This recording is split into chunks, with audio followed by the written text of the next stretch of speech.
네, 달러에 대한 원화의 환율이 1294원까지 치솟아서 연고점을 갱신했습니다. 연중 가장 높은 수준까지 올라가면서 외국인 투자자들의 매도도 거세지고 있고 이로 인해서 시장도 그야말로 급락세를 나타내고 있습니다. 1,300원 목전에 두고 있는 지금 이 시점에서 저희 긴급 진단으로 가겠습니다. 시장이 갑자기 하락폭을 키워서요. 긴급으로 지금 시장을 진단해보는 시간을 마련했습니다. 더원 프로젝트의 홍성학 대표 나오셨습니다. 어서 오십시오. 안녕하세요. 구원투수로 모셨습니다. 죽어가고 있습니다, 다들. 대표님, 한 30년 되셨나요? 시장에 계신 지? 32년. 네. 32년. 네. 그러면 지금 리먼 브라더스, 그전에 IT 버블까지, IT 버블과 붕괴까지 다 보시고 IMF도 보시고 네. 이렇게 시장이 요동치는 걸 다 경험을 하셨기 때문에 이런 시장의 급락을 보면은 그 좀 내성이 생기셨으니까 요령이 있습니까? 어떻게 해야 됩니까, 저희? 그 시장은 항상 무섭고요. 어떤 일이 발생할 때마다 항상 무섭고 고통스럽지만 이 과정이 지나고 나면 어떤 식으로 발전하더라라는 것을 이제 어느 정도 체험적으로 이제 경험하고 있기 때문에 한편으로는 어떤 이런 과정들을 뭐 실질적으로 주식하는 사람 주식쟁이가 주가 빠지면 다 싫거든요. 하루라도 빠지면 싫고. 너무 우울해요, 요새. 저는 제 소원이 주식이 그냥 하루에 100원씩만 매일 올라가길 바라는 게 제 소원인데 그런 일은 없고 문제는 이제 이렇게 급격한 어떤 드랍 현상들이 나타났을 때 심적인 고통은 뭐 말할 수도 없는 거고 육체적인 고통까지 실제 다가오거든요. 뭐 심장도 아프고 몸도 아프고. 근데 이 구간을 이겨낼 수 있는 것은 내성은 가지고 있는데 문제는 이제 항상 어떤 중간중간에 드랍이 왔을 때 나타나는 반복적인 일이지만 신용을 사용하시는 분들, 레버리지를 사용하시는 분들은 살아날 수 있는 방법이 없습니다, 사실은. 예를 들면 뭐 저도 어릴 때 신용 거래 엄청나게 많이 했던 사람인데. 아, 그러세요? 그럼요. 저도 이제 뭐 어릴 때는 빚내서 주식 투자. 신용 뭐 담보대출 이런 거 엄청나게 많이 해서 결과는 항상 깡통. 아 그래요? 그럼요. 대표님도 깡통 계좌를 차보신 적이 IMF 있으세요? 제일 심했을 때가 IMF 때 당시인데 네. 그 주가 빠질 때 담보 부족이 발생하는 걸 모은 데서 다 자금 구해서 담보 메꿔 넣어도 결국은 마지막에 제로가 되거든요. 신용융자를 사용했을 때 첫 번째 담보 부족이 나오면 그걸로 끝내버려야 돼요. 거기서 살리겠다고 뭔가 또 방법을 찾아본들 해결이 안 되거든요. 지금 시장이 바로 그런 시장이고 오늘 오전에 지금 원달러 환율이 1291원을 넘어서서 현재 94원 오고 있고 외국인들이 아침 개장하면서부터 2천억 이상 순매도를 하고 있는데 외국인들 매도가 이유가 무엇일까를 생각해 보면 걔네들도 마찬가지 레버리지 사용에 대한 마진콜일 가능성이 굉장히 높아요.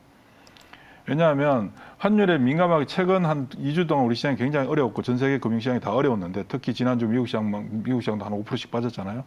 이런 상황에서 글로벌 헤지 펀드들은 특정한 국가의 한 곳에만 거래를 하는 것이 아니라 여러 곳에 같이 거래를 하게 되는데 한 곳에 터지면 다른 곳으로 연쇄적으로 터지게 돼 있거든요. 그러니까 우리 시장의 타격이 상대적으로 미국 시장이나 다른 시장에 비해서 견주했었는데 지난주부터 이제 우리 시장도 미국 시장의 영향을 급격하게 이제 그대로 받아들이는 부분들은 원달러 환율이 1285원대까지 밀렸다가 다시 1290원대 올라오면서 더 이상 한국 시장에서도 자금들을 계속 지켜나갈 수 없는 부분들도 있겠죠. 그네들의 자금 사정을 정확하게 알 수는 없겠지만 궁극적으로 그 미국 금리가 올라가면서 달러 강세 현상이 나타나고 상대적으로 타국의 통화가 약세 현상이 나타나면서 헤지 펀드들은 환율에 민감하게 반응함으로써 한국 주식을 팔고 옮겨가야 되는 부분들도 있는데 한국 주식을 팔므로써 한국 주식의 가격이 내려가게 되고 걔네들의 매도 대금은 원화로 결제되지만 달러로 교체하는 과정에서 달러 강세 현상이 추가적으로 발생하니까 추가적인 손실이 계속해서 반복적으로 나타나는 현상들인 거죠. 예. 그런 어떤 부분들이 결국 그네들의 마진콜을 불러올 수도 있는 것이고 마진콜이 불러오게 되면 결국은 게임 끝나야지 끝나는 거기 때문에 지금 오늘은 굉장히 급하게 진행되고 있는 것 같다는 생각이 들고요. 다행스럽게 지금 현재 원달러 환율이 1294원에서 어느 정도 93원, 94원에서 머물고 있는데 최근 일주일 동안 91원, 20원에서 계속 그 저항을 받았거든요. 오늘 아침 개장하면서 외국인들 2천억 이상 순매도가 나왔으면 아침에 원달러 환율이 1295원 이상으로 확 붙어버려야 되는데 환율은 상대적으로 외국인들 매도 규모를 감안한다면 상당히 방어를 하고 있는 것 같아요. 이게 뭐 외환 딜링룸에서 그렇게 하든지 아니면 정부 당국에서 뭐 방어를 하고 있든지 아니면 수출 기업들의 달러 매도가 이루어지고 있든지 외국인들 매매만 놓고 봤을 때 원달러 환율이 오늘 바로 그냥 1230원까지도 올라갈 수 있는 어떤 그런 구조인데도 불구하고 어느 정도 방어를 해주고 있는 부분들은 상당히 양호한 부분이다, 상대적으로. 그렇군요. 예, 그렇게 볼 수가 있고 그리고 지금 현재 우리 시장도 평균적으로 보면 일간으로 평균적으로 보면 일간 평균 반대매매 나오는 규모가 한 110억, 120억 정도가 노멀할 때 이제 그렇게 나오는데 시장이 이제 불안해지고 가격의 하락이 나타나게 되면 이제 반대매매 규모가 250억 정도씩 늘어나거든요. 지금 현재 250억, 300억, 300억대 늘어난 지가 일주일 됐어요. 지금 지난주 금요일 날도 반대매매 아직 내일 집계가 되겠지만 200억 정도 수준 이상 나올 것이고 오늘 아침 반대매매가 좀 많이 줄어들었을 거예요. 오늘 줄어들었지만 오늘 주가가 다 나간 거죠. 오늘 주가가 빠지면 내일 또 반대매매 나오겠지만 반대매매 규모는 현저하게 줄어들고 있고 이런 부분들이 시장에서 실제 지수의 하락은 계속해서 나타나고 있지만 시장에서 내부의 어떤 변화들이 보여지고 있거든요. 이런 수급적인 어떤 부분들이. 그래서 지금 굉장히 공포스러운 구간이고 지금 현재 이 시장을 해석하고 이해하려고 할 수 있는 방법은 사실 없는 거고요. 이게 어떤 현상이냐면 그냥 슈팅 구간이다. 하방 슈팅 구간. 주가는 상방에도 슈팅이 있지만 하방에도 슈팅이 있거든요. 근데 하방의 슈팅이 원래 더 가파르고 더 크게 나타나는 게 일반적인 현상들이고 그 부분이 바로 매물들이죠. 내일 아침에 오늘 주가 이대로 가서 담보 부족이 나오면 내일 아침 반대매매 나가야 되는 물량들은 오늘 장중에 결국 매물들로 출회되는 거고 주가 빠질 때 가속도가 더 붙는 것이고 이게 슈팅으로 연결되면 가격 하락을 보고 공포감을 느끼는 사람들도 같이 동반해서 매도를 하게 되는 현상들이 지금 현재 지난주부터 급격하게 나타난 현상들인데요. 제가 볼 때는 오늘 무섭고 지난주도 무서웠지만 오늘 특히 아침에 공포감을 굉장히 많이 느끼고 있는데 지난주 수요일 이후부터 주식을 사신 분들 입장에서는 거의 손해볼 가능성이 별로 없다. 지난주 수요일 빠지고 목요일 빠지고 금요일 빠지고 오늘도 빠지고 있지만 지난주 수요일부터 만약에 매수에 들어가신 분들은 사실상 지금 현재 평가 손실은 발생하고 있겠지만 이게 손실로 이어질 가능성보다 이익으로 연결될 가능성이 훨씬 더 높다라고 보여집니다. 빠질 만큼 다 빠졌다는 말씀이십니까? 그게 어디까지 빠질지는 알 수는 없으나 시장에서 형성되는 데이터들을 봤을 때 거의 극한 상황에 놓여 있는 상황이거든요. 지금 오늘 현재 이 시점에 시장 상황은 2020년 3월 19일 코로나 때랑 별반 차이가 없어요. 그때는 워낙 단기간에 한꺼번에 분출된 거고 지금은 최소한 6개월 이상 누적화돼서 나타날 마지막 슈팅 구간인데 그때 상황과 지금 상황의 그 숫자들을 비교해 보면 거의 대동소이하다. 그러면 우리가 3월 19일 2020년 3월 19일 날 그 이후에 3월 20일 날 그날 제가 매경에 나왔었는데 그 이후에 시장은 어떻게 전개됐느냐. 그때는 워낙 급전직하였기 때문에 급반등이 나오는 상황이었지만 지금은 완만하게 가다가 마지막에 낭떠러지로 떨어지고 있는 중이거든요. 그 낭떠러지 떨어지고 있는 상태에서 돌려줬을 때 이게 낭떠러지가 끝일까 아닐까라는 고민들을 하게 되죠. 왜냐하면 숨은 쉬고 있는 상황이니까. 옛날 코로나 때와 달리. 그럼 여기서 사람들이 눈치 보고 반복하는 그런 과정들을 거치면서 완만하게 지다가 환율 원달 환율이 중요해지겠죠. 환율이 조금만 개선되는 상황이 만들어진다면 1290원 이하로 내려오고 1285원까지 가는 현상들만 불거진다면 빵 튀어버릴 수 있고요. 지금 중요한 거는 원달러 환율이 강한 이유가 미국으로 자금들이 몰리는 것이고 미국으로 자금들이 몰리는 것은 금리가 올라가는 것이고 금리가 올라가는 건 물가 때문에 올라가는 거잖아요.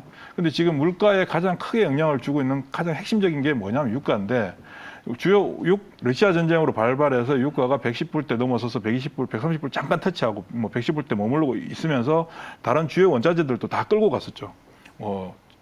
구리, 동, 지금 금은도 얘기 나오고 있습니다만은 니켈, 주석, 곡물까지. 근데 지금 석유를 제외하고 나머지 다 자빠졌거든요. 자빠지고 있는 중이에요. 그러면 유가가 남았는데 유가도 지금 굉장히 극한 상황까지 가고 있는데 유가도 더 이상 120불대를 넘어서지 못하고 제일 중요한 가격 114불대를 깨고 110불대 내려왔거든요.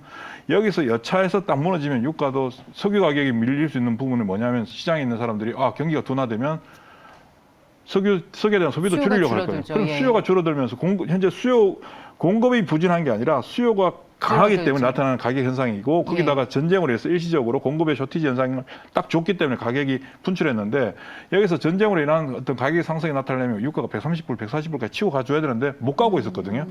버티고 있었다, 전쟁 때문에. 근데 여기서 수요 부분이 수요 파트 쪽에서 약해지고 가격이 밀리게 되면 유가 90불대까지 금방 떨어질 거거든요. 그렇게 되면 유가가 떨어짐으로써 미국의 가장 지금 심한 게 물가 불안이잖아요. 인플레이션이 무서운 게 아니라 인플레이션으로 인한 경기 둔화가 가장 공포감을 가져다 주는데 인플레이션이 완화되는 상황으로 만들어지게 되면 국채금리 안정을 찾게 될 것이고 국채금리 안정을 찾으면 달러 강세 현상이 줄어들게 되고 상대적으로 원화 강세가 나타나겠죠. 그러면 자금들 이탈할 가능성은 줄어들고 마진콜로 인한 단기 급매물들 정리되고 나면 시장은 돌려주게 되는 상황이 만들어지겠죠. 그 상황이 얼마 안 남았다. 근데 항상 마지막에 하루 이틀 굉장히 공포스럽거든요. 이 공포스러운 구간을 결국은 나는 이겨내야지 하다가도 마지막에 그 시세를 보면서 공포감에 이겨내지 못하고 동참하게 돼요. 왜냐하면 나 외에 모든 사람들이 다 동참하고 동일한 행동들을 하고 있기 때문에 그 주식을 적극적으로 사시는 분들이 뭐 주가 조금 빠지면 적극적으로 사시던 분들도 지금 같은 경우는 적극적으로 절대 못 사거든요. 적극적으로 지금 주식을 살 수 있는 사람이 누가 있느냐? 아무도 없다고요. 그럼 항상 극단적으로 주식을 적극적으로 살 때가 주가가 바닥이었느냐 고점이었느냐, 주식을 적극적으로 팔 때, 아주 소극적으로 주식을 할 때가 저점이었느냐 고점이었냐를 역사적으로 놓고 봤을 때는 지금은 전형적으로 그냥 단순히 많이 빠졌기 때문에 저점이다라는 개념이 아니라 시장에 있는 시장 참여자들의 행동들, 생각들이 전형적으로 바닥에서 나타난 현상들을 보여주고 있다. 이때 바닥은 지금이 바닥이다라고 단정 지을 수는 없으나 네. 오늘, 내일, 모레, 그저께 중에 하루가 바닥이 되는 거거든요. 근데 여기서 우리가 착각하는 게 많은 사람들이 주식을 최저점 바닥에 살려고 하는데 바닥에는 살 수가 없어요. 그렇죠. 예. 바닥에는 잠깐 아주 소량이 거래되는 것이고 최고점에도 소량이 거래되는 거거든요. 네. 집단적으로 이루어지는 것은 바닥을 확인하고 돌려주는 구간인데 이게 정확하게 바닥을 찍고 돌려주는 건 알 수가 없으니까 지난주 수요일, 목요일, 금요일, 오늘, 내일 정도에 아무 때나 주식을 사신 분들은 어쩌면 생각보다 굉장히 큰 수익이 만들어질 수 있을 거예요. 그렇군요. 저희의 질문, 도대체 바닥은 어디입니까? 바닥이 이제 왔다. 거의 시그널적으로 보여주고 있고 그다음에 시장 내부에서도 그런 움직임들이 나타나주고 있어요. 지수만 보고 시장 외형적인 것만 보고 삼성전자 보고 외국인들 동향 보면 아직도 멀었구나라고 생각이 들겠지만 네. 시장 내부에서 나타나고 있는 시세의 흐름들에서 예. 그 미세한 변화가 지난주 수요일부터 나타나고 있거든요. 자, 그렇다면 이렇게 질문을 드리겠습니다. 좋습니다. 더 안 떨어지는 것만 해도 너무 고마운데 네. 근데 지금 상황을 보면 지금 같은 약세장이 계속 될 것 같단 말이죠. 좀 길어질 것 같단 말이에요. 이제 왜냐하면 시장 상황이 지금부터 안 좋아지느냐가 아니라 지금까지 안 좋았기 때문에 예. 이 안 좋은 과정 속에서 다들 좋다 했던 분들도 있을 거 아니에요. 근데 계속 늑대소년이 된 거죠. 근데 지금 현재 상황에서 나오는 지표들은 전부 다 안 좋은 것들만 나오는 거잖아요. 네. 그리고 뭐 언론 기사들도 그렇고 정보사에서 나오는 보고서들도 그렇고 여기서 자신 있게 주식을 사십시오라고 얘기 아무도 할 수가 없거든요. 그러다 보니까 미온적으로 바뀌게 되는 거죠. 거기다가 그러면 지금까지 안 좋았던 부분에 대해서 왜 안 좋았는지에 대한 디테일한 설명들을 이제 하게 되거든요. 그런 디테일한 설명들을 하다 보니까 앞으로 좋아질 만한 게 없어 보이는 거죠. 그러니까 당연히 지금은 한 발 빼는 게 좋고 조심하는 게 좋고 하는데 문제는 우리가 여기서 실제 시장에서 트레이딩하는 사람들 입장에서 시장을 바라봤을 때 이미 나는 손해를 봤거든요. 손해를 그렇죠. 보고 있는 상태인데 여기서 조심을 하는 게 중요할까? 아니면 여기서 내가 잘 견디는 게 중요할까? 여기 이미 손해를 본 상태에서 남아있는 걸 지키기 위해서 내가 주식을 매도하고 남아있는 현금을 챙기는 게 그 이후에 시장이 돌려줄 때 아주 최저가에 내가 그 돈으로 다시 주식을 살 수 있다는 보장이 있다면 예. 관계가 없는데 그럴 보장은 거의 가능성 거의 없죠. 항상 내가 판 가격보다 더 비싸져야만 주식을 살 수 있으니까. 그렇죠. 예. 뭐 무릎이 아니라 허리에만 사도 좋겠습니다. 지금 시장 대표 종목인 삼성전자와 SK하이닉스는 환율이 올라서 그런지 외국인 투자자들이 소위 집중적으로 때리면서 저점 뭐 지금 기술적으로 다 낮아지고 좀 지금 훼손이 현재 됐습니다. 그 외국인들의 영향을 받고 있는 대형주들은 어차피 시간이 상당 부분 시간이 걸릴 거고요. 아까 말씀드렸던 그런 수순으로 개선되는 상황이 나타날 때 삼성전자, 하이닉스, 네이버, 카카오 이런 종목들이 움직이겠죠. 예. 그런데 지금 현재 시장 내부에서는 제가 작년에 바이오주 끝났다라고 말씀을 드린 적이 있잖아요. 맞아요. 그 이후 굉장히 바이오 안 좋았는데 지금 바이오가 좋아지고 있어요. 근데 바이오가 좋아질 만한 상황은 절대 안 되고 있어요. 금리도 올라가고 있고 주변 여건도 나빠지고 있고 바이오들은 특히 바이오 기업들은 매출도 없는 상태에서 외부 자본을 조달해야 되는데 주시장 나빠서 주가도 빠진 상태에서 좋아질 만한 게 없는데 시세의 회복이 보여지고 있다. 이유가 무엇일까? 바이오에 많이 몰려있던 사람들 중에서 상당히 비싼 가격에 사신 분들은 가지고 계시겠지만 20% 30% 정도 손해 볼 수 있는 분들은 팔아가지고 삼성전자로 다 이동을 하셨거든요. 삼성전자, 카카오, 네이버로 이동하셨기 때문에 바이오의 대표적인 뭐 개인 투자자분들이 가장 좋아하는 셀트리온도 지금 매물이 별로 없어요. 그러다 보니까 셀트리온 삼형제가 시세 전환이 이루어지고 있고요. 실제 지금 네. 그 부분들이 뭐 최근에 알테오젠, 올릭스, 앞타바이오, 헬릭스미스, ABL 바이오 등등으로 시세가 연결되고 있고 이런 부분들은 지금 현재 시장에서 나타날 수 없는 현상이거든요. 예. 지수가 급락하고 외국인들이 두들기 패고 있고 환율이 올라가고 시장 분위기 엉망이고 개인 투자자들 불안 심리는 극한 상황에 놓여 있는데 개인 투자자분들이 가장 좋아하고 변동성이 큰 그 종목에서 시장과 상관없는 시세의 변화가 보여지고 있거든요. 이 부분은 시장의 내부에서 움직임이 달라지고 있다는 걸 이해해야 되고 이걸 끌어가주는 데 있어서 중추적인 역할을 하고 있는 건 사실 2차 전지 산업이에요. 2차 전지는 업황 모멘텀이 완전히 살아있는 애들이기 때문에 여기에 예. 대해서는 누가 토를 달 수가 없거든요. 예. 얘네들이 분위기를 만들어주고 바이오에서 개선되는 현상들이 나타나주게 되면 오늘 아침에 붙었다가 지금 시장 때문에 밀리고 있는 상황이 만들어지고 있으나 얘네들이 조금 더 안정 찾는 모습을 보여주게 되면 얘네들이 또 어디로 연결되냐면 전혀 상관없는 게임으로 연결돼요. 왜냐하면 개인들의 높은 변동성, 개인들이 좋아하는 변동성을 보여주는 종목분들이 같은 영향을 받게 되거든요.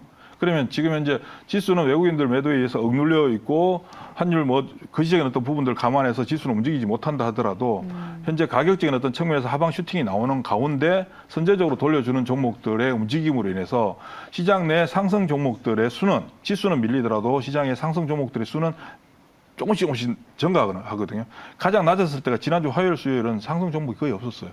근데 목요일, 금요일, 오늘은 지수는 빠지고 있으나 시장 내부에서 플러스 나는 종목들이 만들어지고 있다.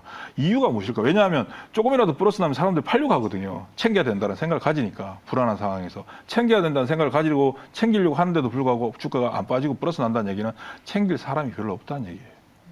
그러면 시장은 거기서부터 시작해서 시장 전체가 바뀌게 되거든요. 그러니까 지수의 움직임이 어떻게 될지는 아무도 알 수는 없으나 그렇죠. 시장 내부에서 현재 시장 상황이 극한 상황에 놓여 있다는 것을 모든 데이터들이 보여주고 있는 가운데 시장 내 심리적인 어떤 부분에 크게 기여할 수 있는 종목군들에서 시세의 변화가 생겨나고 있다. 그러면 어떻게 해야 되느냐면 지금 반도체 소재 장비 부품들, 뭐 IT 하드웨어들, 그리고 최근에 원자재 가격 상승에 힘입어서 움직였던 산업재 같은 종목들은 안 될 거예요. 탈출. 예, 얘네들을 오히려 바이오나 그래요? 2차 전지 쪽으로 내가 일반 극단적으로 주식을 팔면 안 되는 상황이기 때문에 예. 주식을 들고 있대 가지고 있는 종목을 조금 변경하는 거죠.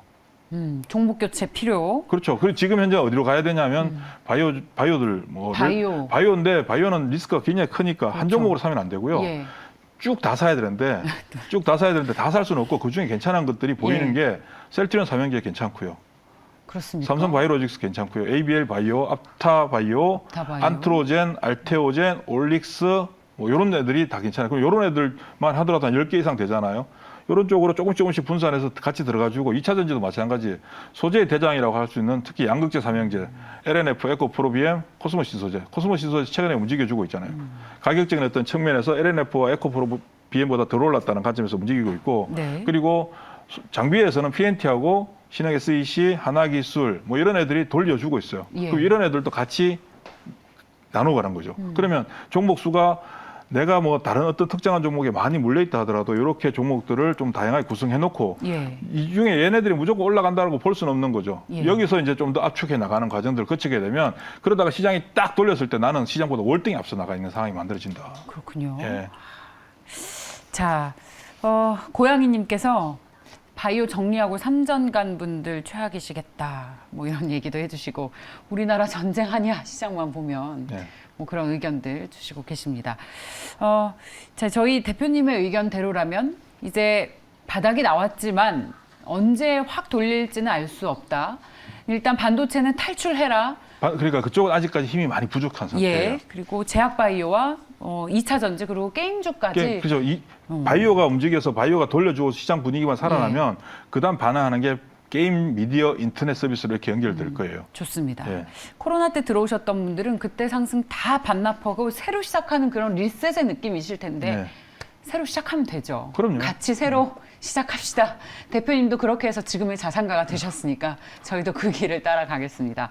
자, 오늘 저희 긴급 진단으로 더원 프로젝트의 홍성학 대표와 함께 이야기를 나눠봤습니다. 대표님 고맙습니다. 고맙습니다.